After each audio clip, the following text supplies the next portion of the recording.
the books that I read for the last 40 years, and today I have my special guest.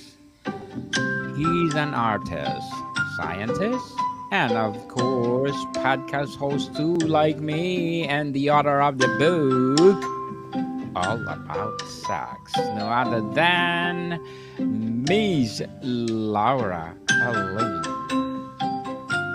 Hi, Daniel. Thank you for having me. Welcome to Book 101, Miss Laura. And can you please introduce more about yourself? Yeah, so like you mentioned, I'm an artist, a scientist, and a podcast host. So I love to see nature in a different way. I love to see the other perspective and really connect our inner world with the outer world. And so I use data to help with that as well as intuition. Indeed, Miss Laura. Thank you so much for sharing your knowledge to the world. As an artist, and a scientist, and a podcast host, thank you so much for those knowledge you share. And what personal or societal gaps motivated you to create a resources combining questions, activities, and sexuality education? So I think you're talking about the book with all about sex, and so with that book, it's really getting into oneself and looking at the inner world to see what are the things that you like, what are the things that you don't like, and really feel empowered about it. I feel like sex is so taboo where we don't talk about it or we don't know like what is normal and what's not because there's not more we need to talk more about it openly and not feel so much shame behind it, and so that's where this book really came from, to really embrace sexuality. And it starts off looking at how just like fun questions that are more flirty than sexy, and then as you go further in the book it starts getting deeper and deeper, and so it's a way for people to start opening up about sex. All about sex. How did you envision as the ideal reader of this book, and how did you ensure it resonates with diverse experiences and identities? Yeah, so I really wanted this to be for somebody maybe who grew up in the church or with religion, where because that's kind of how I grew up, where we had this mold that we had to fill. And if we didn't fill it, then it would, like, everything would go wrong. So we had like this good girl complex. And so when you are a good girl, you are a people pleaser. That's when you do things because you feel like you have to, not because you actually want to. And so this book is about gaining your power back and really understanding yourself and what you believe, not what your parents believe or what the church believes or even what school believes or your peers believe, but what do you specifically believe? And so I really wanted to have a book be out there for people who might be struggling with this people pleasing tendencies or with this good girl narrative that we're trying to break. Miss Laura, how did you structure 1,000 plus questions and activities to cater to both beginners and those further along with their sexual self discovery? Yeah, so this was before AI. So it's not like I could just plug it into ChatGPT to come up with these thousand different questions. So what I did is I organized it by different chapters or different games. So like there's a this or that section. There's a never have I ever section. There's a other sections like that where it's broken down where anybody has these different preferences, so it doesn't matter if you're a beginner or more advanced. There's these things that either you already know it and you've already experienced both sides and you'll be able to choose the what your preference easily, or it's an opportunity for you to really think about it like, what would I like in this situation. It's an opportunity to grow, people, in terms sexually. How Exactly. did you choose All About Sex as the title, and how does it reflect your mission to destigmatize conversations about sexuality? So I wanted to start a series of these kinds of question books to destigmatize certain taboo chapter or sections. And so I have this one all about sex, and then I also have all about weed, where it's about these questions when you're high to be able to get deeper into the high. I think that sometimes we we disregard weed as an actual plant, and like I said, I'm really in tune with nature, and so really looking at the spirit of the plant. And I think that also goes back to the sex, that there's actually energy that gets exchanged. So I wanted to start this series, how all these different ones, but then the criticisms that I've received is that when they read all about weed or all about sex, they see it as more as an informational book instead of a question book. And so I am going to be rebranding them soon. And so it's going to be learn about 100 things about your sexuality or something like that. So it will be rebranded, but it is going to be this a continuing series. It will be a rebranded, people, and I think it's better than before. Miss Laura, what would be your short term and long term goals as a podcast host, as an artist, as an author? I definitely want to keep writing. So I am working on a couple of books. I mentioned earlier about the inner and outer world. So I've created this bridge. Metaphorically, it's more of a chart. And so that book is going to be coming out soon. It's called The Yarnellian Bridge. And just, yeah, keep writing, keep sharing.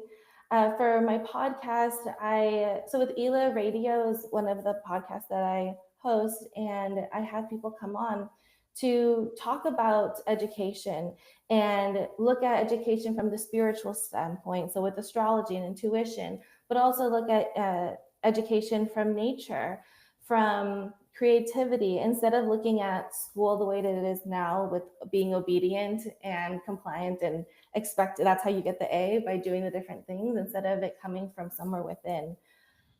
So I really want to eventually work towards that and start a school. I am working on my PhD right now in education, so I really want to pursue that too. L- Good luck for your goals, Miss Laura, and looking forward for more success to come. What would be your advice for those people out there want to be an artist, want to be a podcast host, as an author too? So to I would say the number one thing is to look within. We all are creative, we all have imagination, it's just about trying. And when I first started art, I could not get myself to even try to draw a flower or a mountain. I was very into abstract at the beginning, and when I finally started trying, it's not as hard as I had envisioned it. And so I think that a lot of people carry the stigma like, oh, well, I can't be an artist. For me, it was like growing up, I was really good at math. So I'm like, people would say, oh, you're so good at math. Like, you can't be good at art. Or not, I don't think they would say that, but that's like how I interpreted it. And it wasn't until like way later in life where I'm like, oh, I could give this a try. And like, hey, I'm actually not that bad. And then like continuing further. So I think the same thing goes like with these books. I had this idea that popped into my head, and I could have let it go and not done anything with it. But I think wanting to express yourself and to then help others that may be struggling with the same things that you were struggling, or a book that you wish that you had. I also have a lot of guided journals on like how to believe in yourself and how to get more organized, these different things, how to learn how to dream, so that by looking within, we'll be able to have this explosion of different interests. We're all multidimensional people, and yeah, there's so much within. We just have to look. Thank you for your advice, Miss Laura. And let's talk about the content and approach of All About Sex. How did you ensure the activities are both empowering and safe for readers exploring vulnerable or unfamiliar territory? Yeah, so at the beginning of the book, I have this introduction where I explain how this book can be used for your own guided journal. You can go through each question, journal about it, and really look within. And I think that that would be the safest if you're trying to feel more safe. I think it's best to do it by yourself at the beginning, but then it's also really fun to grab the book and just flip through it as if it were like a deck of cards and find a question. And when you're looking one on one with the partner, and it could even go so then it, like different vulnerability levels, but it could also be like a group question. So like I said at the beginning, it's just preferences, and then it does go deeper. But it's it's a book that's available for anybody at any different part that they're at. And so it's about speaking up and feeling safe with who you're around. And that's why I would suggest to start off by yourself, if you are feeling um, a little bit unsafe, to be more vulnerable. Indeed. What steps did you take to make the book inclusive of LGBTQIA plus kink, non-monogamous, or other unprecedented perspectives? Yeah, I talked about this in the introduction as well. With I really did try to make sure that it was inclusive, but with some of the different terms, I said that it would be like the equivalent. So I would put in parentheses or equivalent. So I think that that way it could be open to everybody, because I think that everybody deserves to feel safe and to be able to embrace their sexuality. Indeed. How do you guide readers in deciding which questions or activities to approach alone versus with partners? I would say that, so like I said, it starts like it's kind of like when you're walking into like the ocean, where at the beginning it's very shallow, and the further that you go down, the deeper it is. So it would only be advised to go all the way to the deep if you can swim. And so I think the same thing goes if you're there with a partner. Sometimes the partner can be supportive, and when if you can't swim, the partner can lift you up. And then other times it just kind of depends. So it uh, just looking at how they would see it in that situation. Yes. Miss Laura, did you blend research with emotional reflection in the content and how? Yeah, so I used to be a public school teacher, and there I was a very big proponent of emotional social learning. And it's actually social emotional learning. So by looking at that, you start to see the different needs that aren't met. And as we grow, so it starts with love, and then as we grow, it turns into this lust, and it's just a way of like filling in holes. And so that's like one of the goals of the book, is to be able to fill in your own holes so that you're not relying on other people. And I don't I don't think that there's anything wrong with having sex out of marriage, or being or hooking up or anything like that. I think that's also like what's in this book is a safe space for everybody. But I do think that sex, there's a different kinds of levels of sex, and the deeper that you go, the more that it's closely related to love. And so I did use a lot of research on love and emotion regulation and nervous system regulation included in the questions. How did you navigate addressing stigmatized subjects such as shame, desire, trauma without overwhelming readers?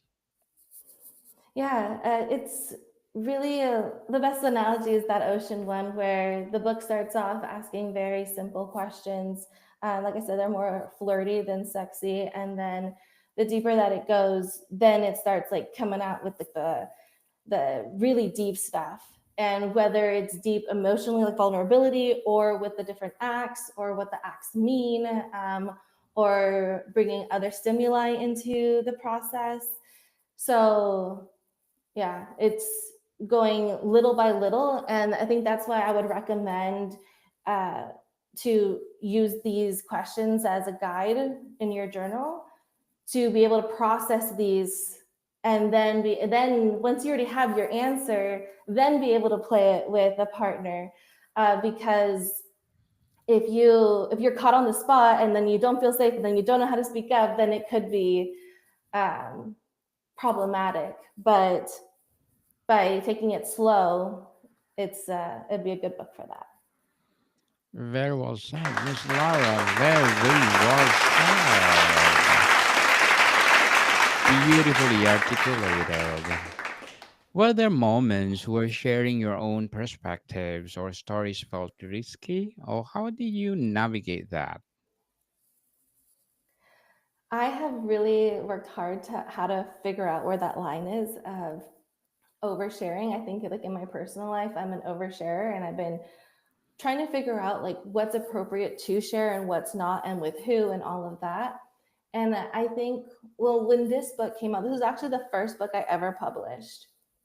And the main reason was because I had just started my spiritual journey, and I couldn't even think that it was possible to be accepted by that kind of stuff, because I grew up an academic. And I'm like, how am I starting to believe in intuition and like the spiritual and astrology? Like, I just thought that it was so far fetched that I couldn't even bring myself to publish.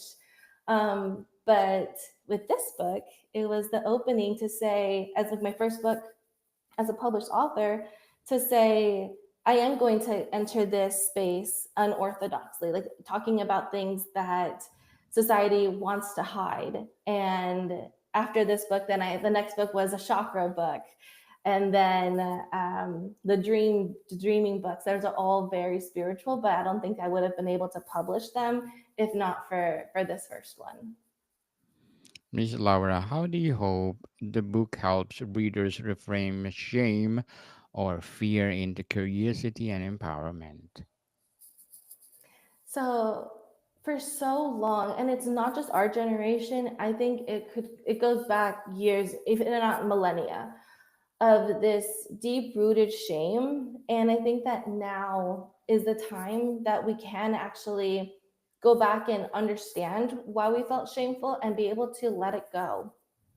We actually just went through a Scorpio full moon a couple of days ago, and the energy was, it's forcing people to let things go. Like, some people are like, their lives have been turned upside down, just like in my own like circle, without them even knowing about the moon and stuff.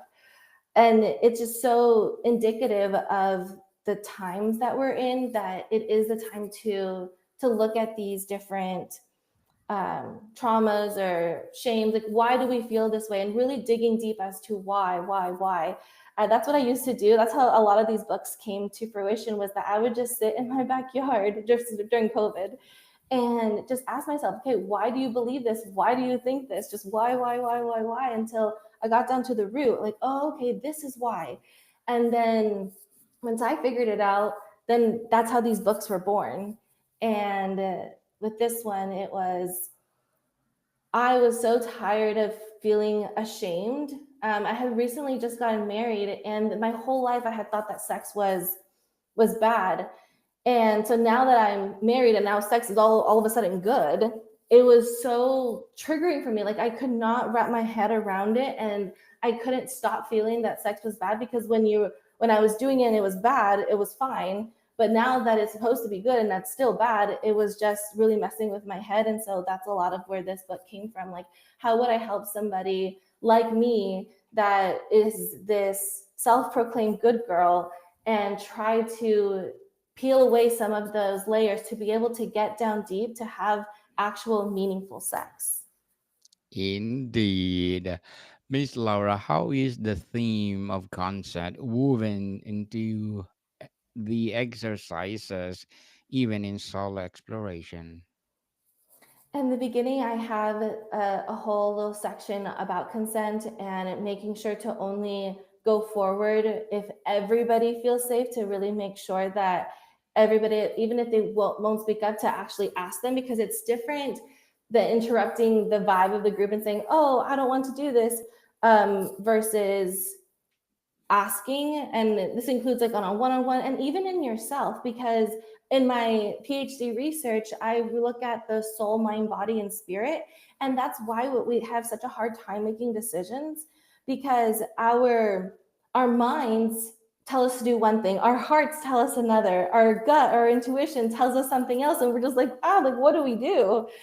And that's a lot of why self reflection is so imperative, because it gives us a chance to give the microphone, if you will, to each part of our bodies, so that they're heard.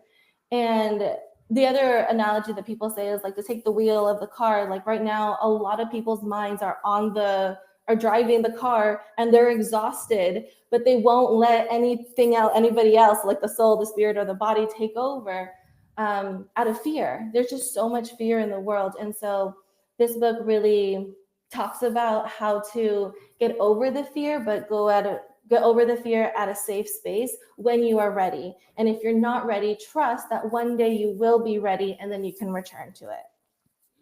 Again, beautifully articulated. Miss Laura, very well said. For readers tackling such a deep topic, how does the book encourage pacing and self compassion? A lot of the questions, some of them are really silly or funny, but a lot of the questions do ask readers to dig deep and to understand themselves better. And I think that's the whole point of the book. A lot of my work is to understand oneself better. Even Socrates says, "Know thyself," and actually throughout time, throughout history, regardless of culture or time period or gender, so many authors across history have said, "Know yourself." That's the only thing you need to know. You don't need anybody else's opinion. Doesn't matter what anybody else says, just know yourself, and that's how you build a strong foundation within yourself, and that's how you remain grounded, so that when your dreams do come true, you don't spiral out of control with it. You can actually remain grounded. And that's what my podcast Grounded Spirits really talks about. Like, how do we remain grounded while still being spirited, while still having fun? Like, I'm so tired of this narrative of you have to be like this good Christian girl in order to live a quote unquote good life. Like, you can have sex, you can smoke weed, you can have fun and feel alive. That's what we're here on this planet to do, is to feel alive and to be able to experience what we actually want to experience, not just what we're told that we can experience. I think I'm just in this time, in this area, in this age, where I'm done asking for permission. And that's kind of what I love about astrology, is that astrology kind of outlines that what you are, so that you don't need to ask for permission. But I think if we give ourselves permission to enjoy sex, then this book's perfect for you. Yes, indeed, people. All about sex. Sex is good, people. So before we wrap up our discussion for today, Miss Laura, I'm inviting you to please do listen to my other podcast, people, my other podcast, because my abstract essay is already in fifth season, abstract poetry in second season, and of course my book 101 review in fifth season as well, comedy 101 in second season, food 101 in fifth season too, geography 101 and love letters. It's in third season, and my baby podcast, Mental Health 101, Movie 101 Review and Music 101 in its fourth season, and Science 101 and Sex 101 in its first season. Please listen to them wherever you listen your podcast. So, Miss Laura, how do you hope this book contributes to broader societal conversations or conversations about sexuality and well being? I think it just opens the door to allow yourself to be yourself, and to listen to your body and get out of your head. Yes, people, get out and do the things that you have passionate to do. like, well, having sex, because God said, "Go ye and multiply." Miss Laura, thank you so much for sharing all about sex, and hoping for more and more and more series to come. And can you please invite our listeners to support your podcast, to support your books, as well as your arts? Yeah, thank you so much. You can find everything at theornellian.com. That's theornelian.com. And yeah, everything's there. Yes, people, let's support Miss Laura Alyn, because if you support her, more and more and more empowering books to come, more and more empowering episode of the podcast itself to come, and of course, more arts to come. So, Miss Laura, thank you so much for your time. Thank you so much, Daniel. More to come, people. See you soon.